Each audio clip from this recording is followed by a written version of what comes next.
Crapulons, crapulettes. Aujourd'hui, nous nous retrouvons pour un épisode un peu spécial. Car ce sont les fêtes de fin d'année. Bonne fête à vous tous, d'ailleurs.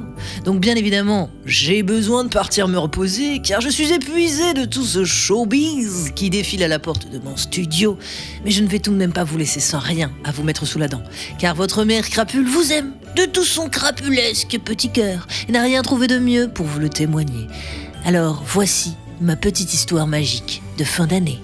Avant de commencer, j'aimerais remercier toutes les personnes qui font vivre ce podcast. Oui, toi, petite crapule, qui écoute ce podcast en ce moment même, je te fais un gros câlinou, parce que sans toi, je ne serais qu'une chômeuse, comme les autres, condamnée à regarder l'horrible campagne de Rachida Dati pour la mairie de Paris sur Internet, alors qu'elle m'a viré il n'y a de ça que 6 mois, et je serais bien aigrie.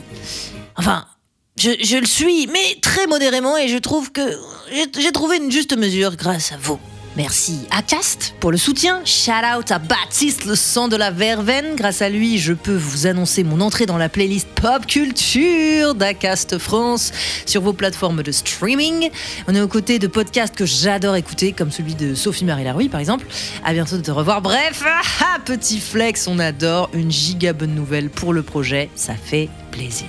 Mais vous entendez teinter les grelots, c'est l'heure de l'histoire des fêtes. Déjà, c'était censé être une histoire de Noël, mais vu que j'ai fait une indigestion de magret de canard, j'ai dû reporter l'enregistrement. J'espère que vous saurez trouver la force de me pardonner, tout simplement. Il était une fois, durant un rude mois de décembre 2020, alors que j'avais la petite vingtaine, une soirée d'anniversaire avec plein de monde, ma hantise sur Terre. Mais avec pour cette fois quand même pas mal de gens assez sympas. L'un d'entre eux, que pour des soucis d'anonymisation nous appellerons Rodolphe, était un pote de longue date, un ingénieur du son avec qui j'avais déjà travaillé. Et lors d'une conversation, il me demanda si je ne connaissais pas un ou une community manager, car son oncle, qui travaillait dans la télévision, le show business, en avait bien besoin, et ce, pour une très très grosse émission. Bon là, vous me connaissez, première chose, ça pue le showbiz. Deuxième chose, le community management, c'est notre métier. La Gen Z n'a plus la possibilité de s'acheter un bien immobilier, mais elle a un métier qui lui appartient pour l'éternité, c'est le community management. Alors avec tout le naturel du monde, celui-là même qui caractérise une crapule expérimentée, je lui répondis « Bah moi je suis community manager, Rodolphe !» Et du tac au tac, il me répondit « Ah ouais ? Trop bien ! J'appelle tout de suite mon oncle. » Un petit frisson me parcourut le corps. J'ai menti. Mais si cela débouche sur la possibilité d'infiltrer le showbiz, alors je n'ai aucun regret. La soirée se termine et le lendemain, je reçois un coup de fil d'un numéro inconnu. Je vous le donne en mille, c'était l'oncle producteur que pour des soucis d'anonymisation, nous appellerons Sylvestre. Ouais, c'est bien Sylvestre. Sylvestre me dit qu'il est ravi de m'avoir trouvé et sans même me demander mes références, me parle directement du boulot. Je vous l'avais dit, ils ne vérifient pas, ils ne savent pas ce que c'est que ce métier. Donc du coup, ils engagent des jeunes, ils pensent que c'est suffisant et basta cosy. C'est fou quand même, non ? Vous trouvez pas ? Mentez, voilà, là, je suis désolée, mais la morale de cette histoire, c'est qu'il faut mentir toujours. Hein. Bref, il me dit, entre autres, qu'il faudra que je gère un compte Twitter. Aïe, le seul réseau social que je n'ai pas. Mais je me démonte pas devant cette épreuve qui me semble facile à surmonter. J'aurai une semaine, jour pour connaître Twitter comme ma poche, et tout le monde n'y verra que du feu. Et il me parle ensuite de l'émission « Et là, ma mâchoire se décroche ». Cette émission sera diffusée sur France 2 pour le réveillon du Nouvel An et sera tournée au château de Versailles. Ça commence extrêmement bien. Mon but sera de filmer et prendre des photos des stars du showbiz sur le tournage pendant 2 jours et ensuite faire du live tweet le soir de la diffusion. La mission me semble aussi facile que complètement crapulesque. Je demande donc à Sylvestre sur un ton très professionnel. Qui seront ces dites stars que vous avez mentionnées ? Et là, ma mâchoire se décroche de plus belle. Mika, Gims, Bruel, Camélia Jordana, Amel Bent, Bilal Hassani, Pascal Obispo, Vianney, Benabar, Catherine Ringer, Attic Franglish, Fro Rampani, Patrick Fiori, Kenji Girac, Olivia Ruiz, bref, le gratin dauphinois du showbiz. Alors ok, j'aime pas toutes les personnes individuellement, mais l'idée d'une soirée avec tout ce monde réuni dans ce château de Versailles me donne des frissons de plaisir. Le jour J, dans mon taxi pour aller jusqu'au château, parce que c'est offert, quel régal, je stresse un peu à l'idée que quelqu'un puisse découvrir que j'ai menti, et en même temps, il me semble vraiment trop tard pour faire marche arrière, et j'ai confiance en ma capacité à prendre de belles photos et à me fondre dans la masse. J'arrive, je récupère un badge, et tout le monde a l'air très sympa, très décontracté, et il y a peut-être... 300 personnes sur ce tournage qui est genre juste dantesque. Et je me rends compte que 300 personnes, pour moi, c'est une aubaine parce que personne se rendra compte que je suis là. Personne pourra être H24 derrière moi pour vérifier que je fais bien mon travail. Je serai donc maxi autonome. C'est parfait pour mes affaires. Premier arrêt, la répétition de Mika dans la fucking galerie des glaces de Louis XIV. Oui, messieurs, dames. Je suis interloquée par ce décor et par le costume rose flash que Mika a choisi. Alors j'essaye de me faire aussi discrète que possible, ayant presque l'impression que je n'ai pas le droit d'être là. Bon, clairement, bref. Je touche frénétiquement mon badge pour m'assurer que je fais bien partie de l'équipe, mais tout cela me semble toujours irréel. Je me revois dans le métro à 12 ans en allant au collège en train d'écouter son album culte Life in Cartoon Motion et il se tient désormais à 10 mètres de moi en train de jouer du piano dans l'indifférence générale. Ça, c'est vraiment un truc qui m'a choquée, c'est à quel point il y a zéro fanatitude sur un tournage. Il y a zéro fanatitude sur un tournage parce qu'en fait, les techos, vous voyez très bien, ceux qui sont habillés en noir et qui ont un couteau suisse à la taille, ils s'en foutent un peu. Et donc, tu peux te retrouver dans une situation où t'es galerie des glaces, Mika qui joue du piano et qui chante, et tout le monde s'en balaye le nombril avec le pinceau de l'indifférence. Si vous voyez ce que je veux dire. Je réussis donc à le prendre en photo à la fin de sa répétition et il me gratifie d'une pose que j'aime qualifier de musée Grévin.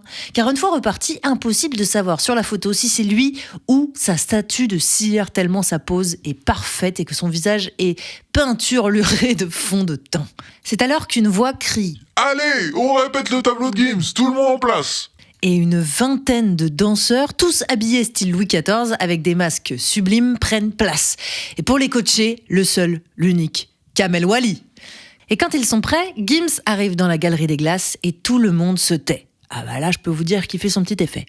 Il a un charisme vraiment très particulier. Une voix douce, il salue tout le monde très calmement en arrivant sur le set. Je le regarde danser et chanter en playback et je réalise à quel point j'aimerais partager ce moment avec les gens que j'aime, mais que j'ai pas le droit de faire de photos et de faire fuiter quoi que ce soit. Donc, grosse frustration. À la fin de la répétition, je vais le voir et je lui dis d'une voix tremblotante « Gims, 20 secondes pour des photos ?» Et il me regarde et me dit Ciel, tu m'avais pas... Non, je rigole, il peut pas dire ça, c'était pas encore sorti à l'époque. Il me regarde et me dit Bien sûr. Il pose devant moi, 3 poses, toutes les 3, parfaites, et il s'en va en me remerciant. Je reste bouche bée, je vais vite m'asseoir dans un coin pour processer ce qu'il vient de m'arriver, avec le même regard que Rami Malek dans Mr. Robot. Faut avoir la ref, Si vous l'avez, vous arrivez à visualiser l'état du choc, normalement. Je retourne dans la salle du HMC, où on a toutes nos affaires. Le HMC, ça veut dire habillage, maquillage, coiffure. Et c'est là qu'on prépare les gens qui vont passer à la télé. Mais même là, il y a encore une séparation, le HMC des danseurs et le HMC des stars. Voilà, c'est dégueulasse, mais bon, je referme la parenthèse. Et je regarde toutes mes photos en me disant que c'est quand même dingue. Juste dommage de ne pas avoir plus de réelles conversations avec les stars. Mais bon, je comprends mon rang, je garde mon rang, je ne suis qu'une crapule novice, finalement. Jusqu'au moment où une voix tonitruante résonne dans notre petit HMC de Plouc.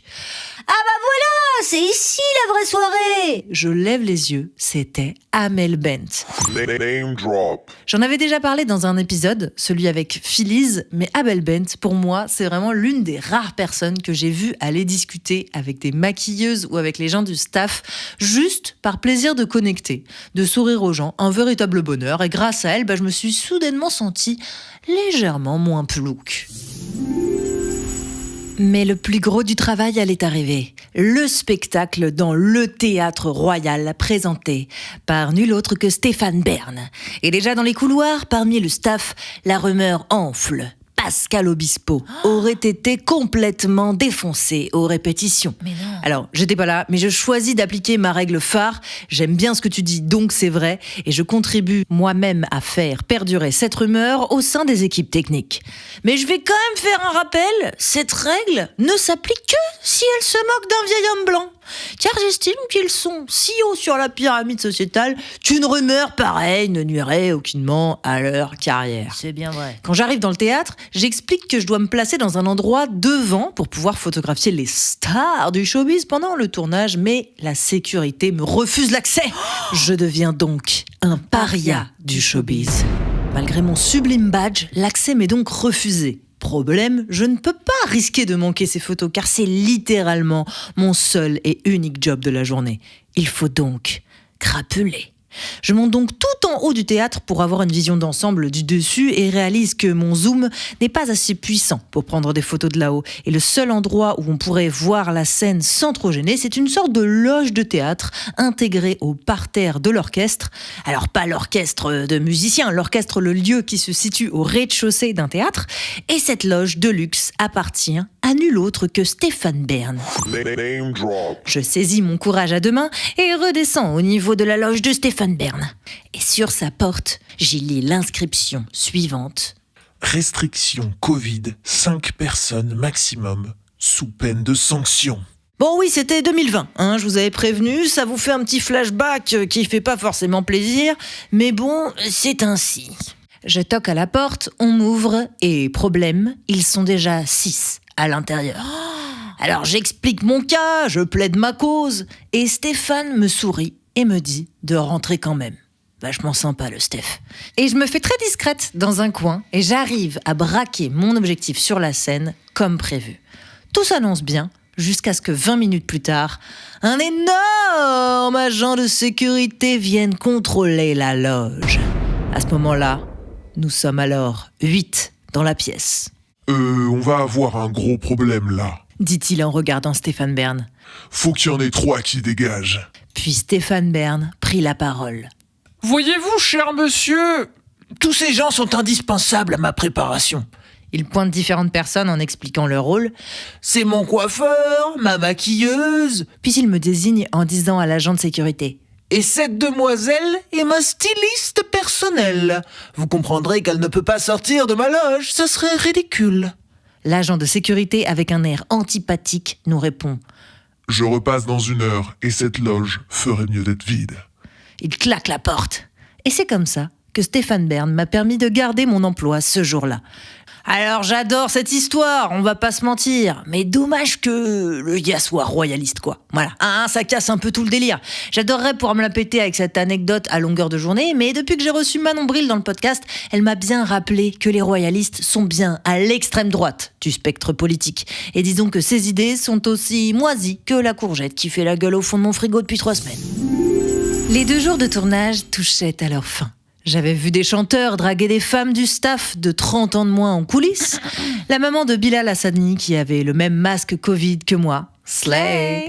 La performance de Franglish qui n'était pas aussi connue que tous les autres et qui pourtant les mettait tous à l'amende. Et j'avais vécu sur un des tournages les plus incroyables de ma vie pendant 2 jours. Et ça m'avait fait vraiment réfléchir. Je crois que je réalisais que j'aimais beaucoup le côté tournage vidéo que je découvrais seulement. À l'époque, je venais tout juste de commencer Twitch, mais j'avais jamais fait de vidéos YouTube, de gros tournages. J'étais qu'une petite prof de musique dans une école de musique moyenne. Et là, je découvrais ce sport de groupe, ces différentes catégories de techos, ces petits moments off à la cantine, la grosse machinerie derrière un numéro aussi énorme que le duo Gims et Kenji Girac, la lumière, le make-up, c'était vraiment émouvant, à vrai dire. Mais malgré ça, tout ça restait loin de moi. Je m'en pensais incapable, je savais toujours pas qui j'étais, professionnellement, artistiquement. J'avais du mal à trouver quelqu'un à qui je puisse m'identifier. Il y avait bien une personne que j'aimais bien et qui faisait partie de ce tournage, c'était Camélia Jordana. Mais j'avais pas réussi à la croiser en 2 jours. Et j'étais un peu déçue. Enfin, déçue comme quelqu'un qui vient de passer 48 heures au pays des stars, donc tout va bien. Et alors que je m'étais un peu résignée, le dernier jour, au moment où je rangeais mon appareil photo, je la vois rentrer dans notre HMC, le HMC des Ploucos, pour une séance photo contre une porte blanche pleine de dorures. Elle était là, À 2 mètres de moi, Camélia Jordana, dans une robe bustier à manches bouffantes rose pâle. Et elle était sublime. J'ai ressorti mon appareil photo pour une toute dernière photo. Je l'ai prise en one shot. Je l'ai regardée. Elle était magnifique. Camélia Jordana, hein, pas la photo. Enfin, si, j'avoue, j'avais dit ça. La photo aussi était très belle. Mais bref, je vous la mettrai en vidéo ou sur les réseaux sociaux, bien entendu, pour que vous puissiez voir que c'est ce genre de star qui n'a besoin que d'une seule prise pour être parfaite. Et c'est comme ça que cette histoire s'achève. Mes petits crapulons, mes petites crapulettes. 5 belles années de crapulerie se sont déroulées depuis, mais à ce jour, je considère encore ce hold-up comme mon origin story, mon background, le premier mensonge qui m'a permis de prendre confiance en moi et d'en arriver où je suis. J'espère qu'en cette période de fête, vous êtes bien entourés de vos amis, de votre famille, de vos animaux et j'en passe. Une petite pensée pour tous ceux qui ont perdu un être cher dans l'année, ceux qui sont loin de leur famille, ceux qui sont à l'hôpital aussi. Et j'en profite pour faire une toute petite tribune pour l'association Tout le monde contre le cancer qui m'a accueilli pour une mini tournée des hôpitaux cet hiver où j'ai pu, avec ma collègue Nina, chanter les 3 seules chansons préférées des enfants en 2025, Apete, K-pop Demon Hunter et bien sûr la célébrissime. Je vous ai une deuxième fois, bah, je suis pas peu fière. Si vous vous sentez d'humeur généreuse, je vous laisse le lien vers leur site internet en description pour leur faire un petit don. Et sachez que même 10 € peuvent faire la différence, donc pas de pression. Et ainsi, vous aiderez des milliers d'enfants à passer les fêtes dignement, avec des cadeaux, des animations et quelques délicieux chocolats dont je me suis moi-même allègrement gavée. Si, dans un autre registre, vous vous sentez seul en cette période, n'hésitez pas à en parler autour de vous. Et si vous avez des pensées sombres, n'oubliez pas qu'il existe un numéro, le 31 14, que vous pouvez appeler 24 heures sur 24, 7 jours sur 7. C'est gratuit et confidentiel. Désolée, j'insiste avec ça, mais vous connaissez, la fin d'année, le début janvier sont les mois traîtres pour la santé mentale et j'aimerais réellement utiliser ma voix pour aider le plus possible à sensibiliser à cette cause. Je vous souhaite une très très très belle fin d'année. Trop hâte de vous révéler les prochains invités de Zinzin que j'ai réussi à booker pour 2026 et en attendant, prenez soin de vous mes petits crapulons, crapulettes et je vous dis ciao.